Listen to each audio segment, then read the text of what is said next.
Assalamualaikum warahmatullahi wabarakatuh. Pada kesempatan kali ini kami dari kelompok 10 yang beranggotakan saya, Ika Puji Rahayu dengan NIM 2011066, 20176, dan saya Feni Eka Kurniawati dengan NIM 20106620055 akan mempresentasikan materi mengenai hukum perbankan. Yang pertama ada sejarah hukum perbankan di Indonesia. Lembaga perbankan yang hadir di Indonesia pertama kali tentunya tidak terlepas dari kolonial Hindia Belanda. Pada tahun 1746, VOC mendirikan The Bank van Leeuwen untuk mempermudah aktivitas perdagangan VOC di Indonesia. Seiring perjalanannya, The Bank van Leeuwen tidak beroperasi dengan baik. Namun, The Bank Cowan and The Bank van Leeuwen juga tidak beroperasi dengan baik yang berakhir dengan kebangkrutan. Pada akhir abad ke-18, VOC di Indonesia diambil oleh pemerintah kerajaan Belanda Hindia Timur jatuh ke tangan Inggris setelah masa pemerintahan Herman Willem Hendrik dan Jansen. Akhirnya pada tahun 1951, Nederlandse Bank dinasionalisasikan berdasarkan Undang-Undang Nomor 24 Tahun 1951. Sejak Indonesia merdeka dan sekutu berhasil mengalahkan Jepang, akhirnya bank-bank Belanda dan bank-bank asing kembali beroperasi. Pada tanggal 2 Januari 1946, Gubernur Jenderal Hindia Belanda memberikan izin pembukaan kembali bank Belanda yang ada di Indonesia. Nederlandse Bank masih beroperasi sebagai bank sentral dengan berkedudukan sebagai bank usaha swasta.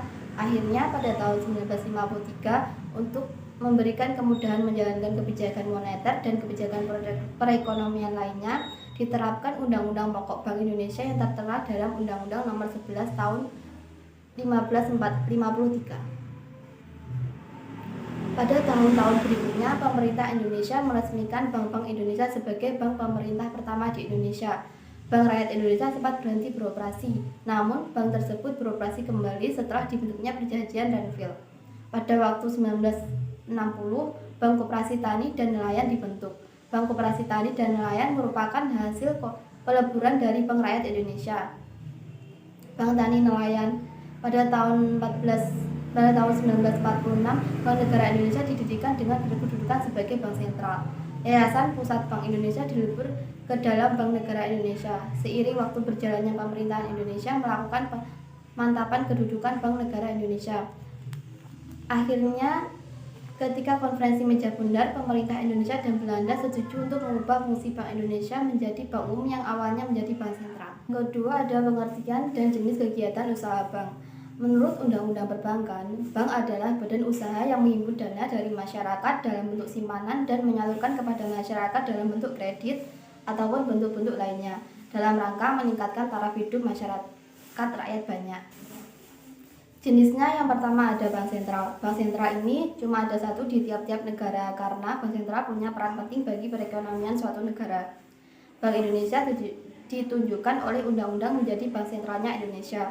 Bank sentral punya tujuan untuk menjaga stabilitas harga atau nilai suatu mata uang yang berlaku di negara tersebut. Berdasarkan tujuan tersebut, Bank Indonesia punya 3 tugas utama, yaitu menetapkan dan melaksanakan kebijakan moneter, mengatur dan menjaga kelancaran sistem pembayaran yang mencakup sekumpulan kesepakatan, aturan, standar, dan prosedur yang digunakan dalam mengatur peredaran uang dan mengatur dan mengawasi bank. Kedua, ada bank umum konvensional atau syariah. Sesuai namanya, bank umum memberikan jasa dalam lalu lintas pembayaran, dengan kata lain dapat memberikan seluruh jasa perbankan yang ada. Berikut jenis usaha bank-bank umum tersebut. Yang pertama, menghimpun dan beri masyarakat dalam bentuk simpanan berupa giro, deposito berjangka, sertifikat deposito maupun tabungan. Yang kedua, memberikan kredit atau pembiayaan. Yang ketiga, memindahkan baik untuk kepentingan sendiri maupun untuk kepentingan nasabah. Yang ketiga, menyediakan tempat untuk menyimpan barang dari surat berharga. Yang kelima, melakukan penempatan dana dari masyarakat kepada nasabah lainnya dalam bentuk surat berharga yang tidak tercatat di bursa efek. Yang ketiga, ada pembiayaan rakyat syariah atau BPRS. Kegiatan usaha BPRS jauh lebih sempit bila dibandingkan dengan bank umum, karena BPRS tidak memberikan jasa dalam lalu lintas pembayaran. Meskipun begitu, BPRS yang tersebar di seluruh Indonesia tetap berperan penting bagi usaha mikro dan kecil atau UMKM, serta masyarakat berpenghasilan rendah, terutama di pedesaan, sebagai penyediaan jasa keuangan. Yang ketiga, hubungan hukum bank dengan nasabah. Hubungan hukum bank antara bank dengan nasabah adalah hubungan yang bersifat kontraktual yang berdasarkan pada hukum perjanjian. Hubungan hukum antara nasabah dengan bank terjadi setelah kedua belah pihak menandatangani perjanjian untuk memanfaatkan produk jasa yang ditawarkan bank. Dengan demikian, hubungan antara bank dengan nasabah didasarkan pada hubungan kepercayaan. Hubungan dasar kepercayaan ialah nasabah menyimpan uangnya pada bank didasarkan atas kepercayaan bahwa bank mampu mengelola jumlah uang yang disimpan tersebut. Hubungan hukum didasarkan pada hukum perjanjian.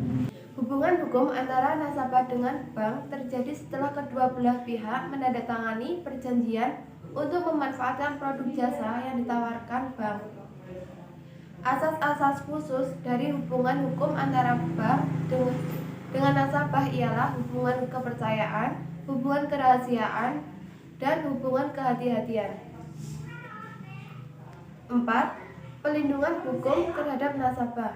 Pelindungan hukum terhadap nasabah bank dari UU Nomor 8 Tahun 1999 tentang pelindungan konsumen menyatakan nasabah sebagai konsumen wajib mendapatkan pelayanan jasa yang nyaman, aman, dan selamat dalam mengkonsumsi barang dan jasa. Dilihat dari prinsip pelindungan hukum terhadap nasabahnya, maka bank dalam menjalankan usahanya tidak hanya bertindak untuk kepentingan bank sendiri, tapi juga harus memperhatikan kepentingan nasabah. Adanya hubungan timbal balik yang saling menguntungkan mewajibkan kedua belah pihak menjaga hubungan itu dengan itikat baik dan pelayanan yang sesuai dengan apa yang dijanjikan. Menurut Marulak Padede, pelindungan terhadap nasabah bank di Indonesia dapat dilakukan melalui dua cara, yaitu 1. Pelindungan secara implisit, yaitu pelindungan yang dihasilkan oleh pengawasan dan pembinaan bank yang efektif yang dapat menghindarkan terjadinya kebangkrutan bank. 2. Pelindungan secara eksplisit, yaitu pelindungan melalui pembentukan suatu lembaga yang menjamin simpanan masyarakat, sehingga apabila bank mengalami kegagalan, lembaga tersebut yang akan mengganti dari masyarakat yang disimpan pada bank yang gagal tersebut. 5. Kredit perbankan. Menurut Undang-Undang Perbankan Nomor 10 Tahun 1998, kredit adalah penyediaan uang atau tagihan yang dapat dipersamakan dengan itu berdasarkan persetujuan atau kesepakatan pinjam-meminjam antara bank dengan pihak lain yang mewajibkan pihak peminjam melunasi utangnya setelah jangka waktu tertentu dengan pemberian bunga. Kredit perbankan sendiri memiliki 5 jenis kredit, yaitu kartu kredit, kredit tanpa agunan, kredit usaha rakyat, kredit multiguna, kredit investasi, dan kredit rekening koran. 6. Bank dengan prinsip syariah. Pengertian bank syariah: lembaga keuangan yang usaha pokoknya memberikan kredit dan jasa-jasa lain dalam lalu lintas pembayaran serta peredaran uang yang disesuaikan dengan prinsip-prinsip syariah. Sedangkan prinsip syariah adalah aturan perjanjian berdasarkan hukum Islam antara bank dengan pihak lain, antara lain mudharabah, musyarakah, murabahah, ijarah, dan ijarah wa iktina. 7. Penanganan bank bermasalah. Secara garis besar, penanggulangan pembiayaan bermasalah bisa dilakukan melalui upaya-upaya yang bersifat preventif dan upaya-upaya yang bersifat represif atau kuratif. Upaya-upaya yang bersifat preventif dilakukan oleh bank sejak permohonan pembiayaan diajukan nasabah.